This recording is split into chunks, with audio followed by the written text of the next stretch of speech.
Hello everyone.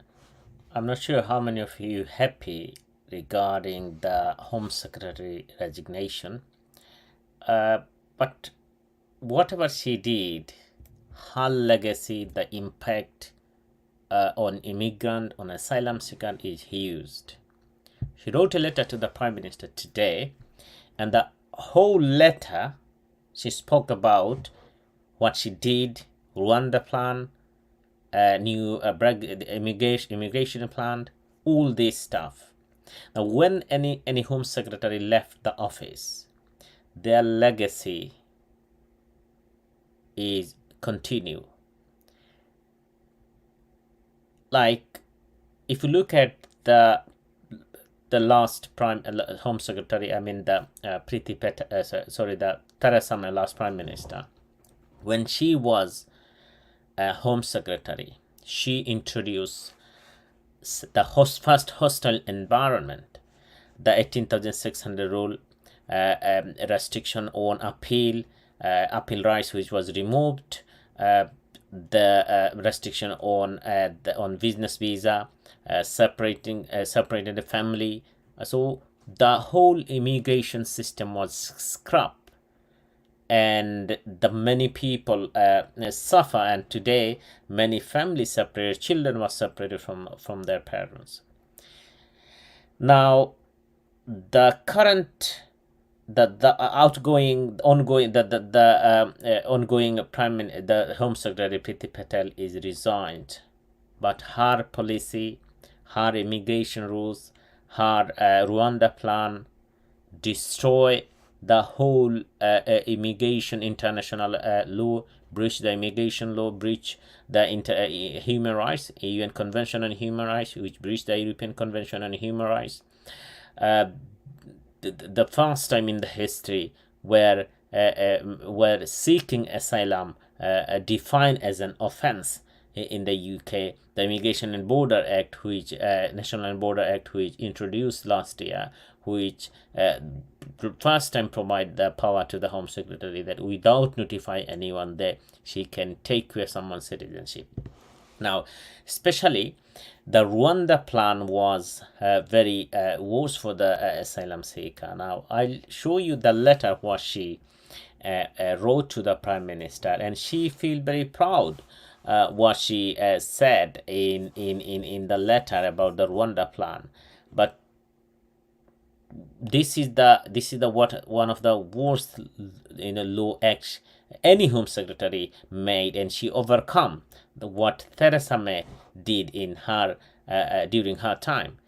Yes, Theresa May did introduce the hostile environment, restrict the human rights, remove the appeal rights of the applicant, also introduce 18,600 rules, but it's not actually breach any international law. But what Priti Patel did is directly breach the international law. For example, European Convention on Human Rights or Refugee Convention.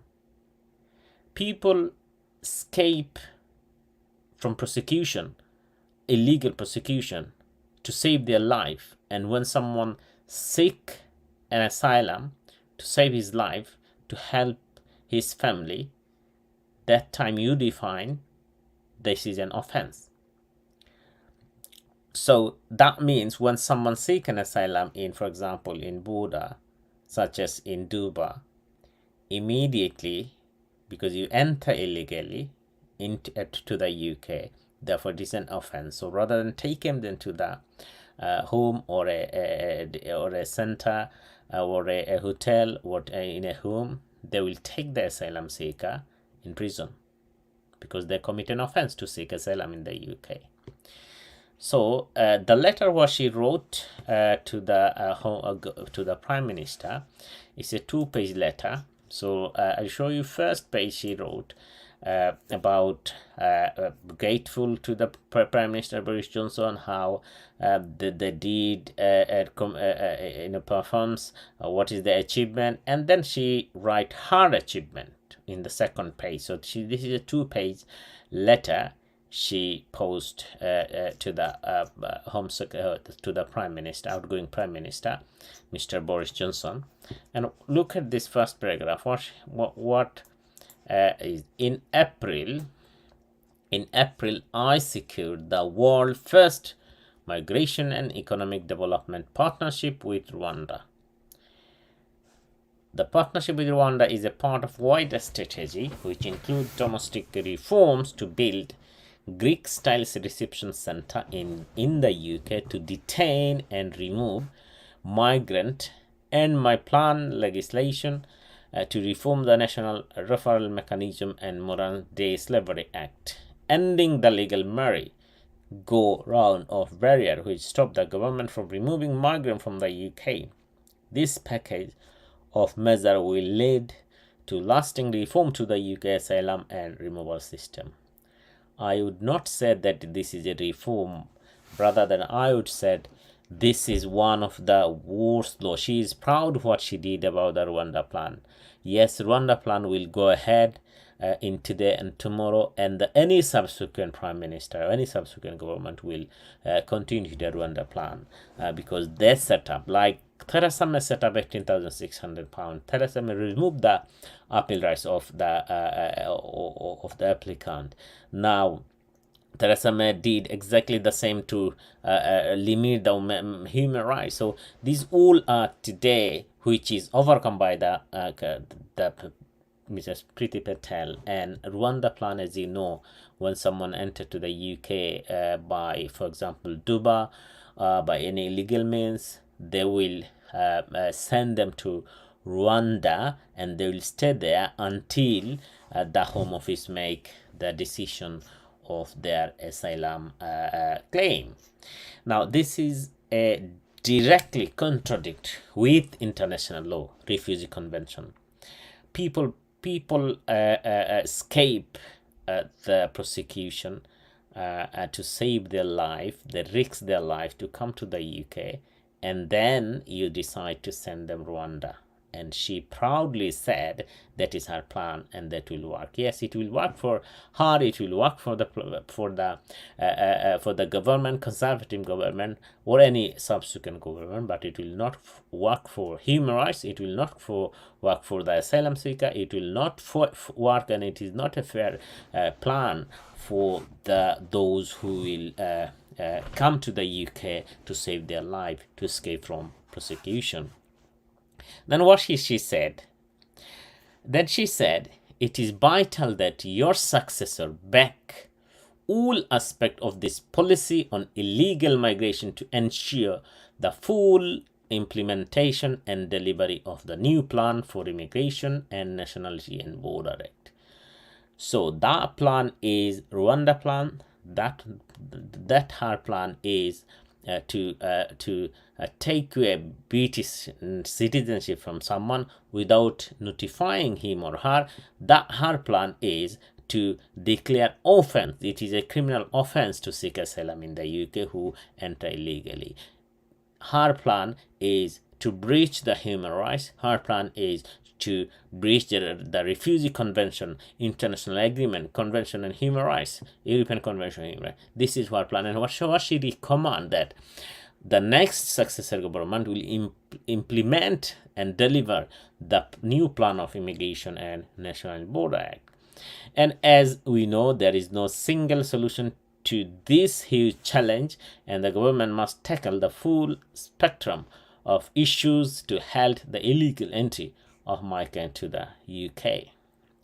And she focused the mainly on immigration in the whole letter. And this letter is very important because next government, next Home Secretary will take into account, rather than so many crime in the UK, knife crimes, a lot of issue in the UK, economic inflation, people are suffering, price going up, war.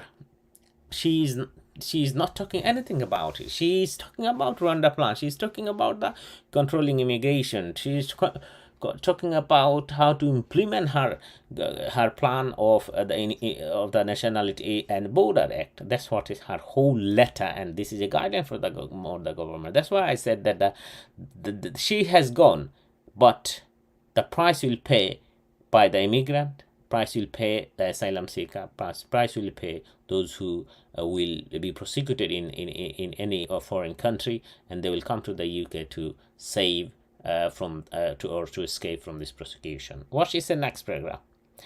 We have also rightly been tough on foreign national offender, and despite the challenges to international travel posed by COVID-19. And she said 12,000 over 3 years in March she deported. To support this work, I have signed a new international return agreement with India, Albania, Serbia, Nigeria, and Pakistan. What is this international return agreement? Well, international return agreement, because these things many of you doesn't know that she has gone, but she signed some agreement with Pakistan, India, some other countries for return agreement. That is, the UK government or UK border agency will able to return very swiftly any national of this country to back home when they don't have any visa. So, and what work underway to negotiate more agreement and remove more people who should not be in this country and who have abused our hospitality. So that's what she started. She set up some international return agreement with India, Pakistan, Albania, and many countries.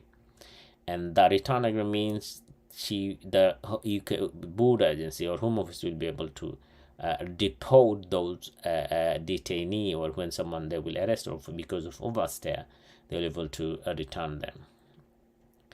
So this is, and she continued to tell her achievement, what she did for immigrants. So this is the 2 pages letter she post to the what is called Home Secretary. Yes, I think let's take the audience, and might be we can discuss about her policy. This is my opinion. You said Umar Minhaj. Do you think her policy would continue, and who is taking her position now? Yes. Look at the Home Secretary Theresa May. What she left still is continue. Nothing had changed. So if you look at the £18,600, which is a requirement, the limitation of human rights, limitation of appeal, in-country right of appeal, so all this she introduced in Immigration Act 2014. So exactly the same is continue, and more likely what she did, I believe it will continue. Will the rule will change after she resigned? No. Well, I don't think any Home Secretary will come and change the rule until the government, this conservative government, change. And I don't have much hope as well from the Labour Party as well, because the position of Labour Party is not that well like the Labour Party was under Jamie Corbyn. So I'm not sure about it. But from my experience, when any law been made in the UK, they don't change it. And you said that what about Europeans? Because to be honest, she been racist with Europeans. Well, she's not been racist with only Europeans. She's been racist. This word was racist with all the immigrants in the UK. Look at the Rwanda plan, what she did. You can't imagine. Rwanda, what types of country? I don't need to explain it. You know very well. Where breach of human rights. So international offense. This is a place where they want to send asylum seeker. So think about it. So I don't say she was only racist with the European. If you say she is racist with the European, then what about the other plan? She was racist with everyone's. I'm trying to bring my family from South Africa. I wish you will bring your family from South Africa. So this is what her legacy, and that will be continue, that will impact and pay the price all the asylum seeker and many people like you and me. I wish the next government, if show their humanity to change these law. But I don't think conservative government will change anything like that. More likely, if in future Labour Party come, I'm not. Then there might be change, but it's difficult to trust British politics. So once a law become a law, so normally they don't change it. But let's see. I do wish as well to change these types of black policy law, which is the basically breach of immigration, international law, refugee convention, which is breach of international human rights law, universal Convention on Human Rights, which is breach of European Convention on Human Rights as well. So that is all about her legacy, and I don't proud what she did. People will not remember in a good way what she left her legacy. Thank you very much for participate, and hopefully this will be you will contribute as well, and many of you will agree with me about what today I discuss. Thank you. Have a good night. Problems with immigration? Then you deserve the best legal services that you can get.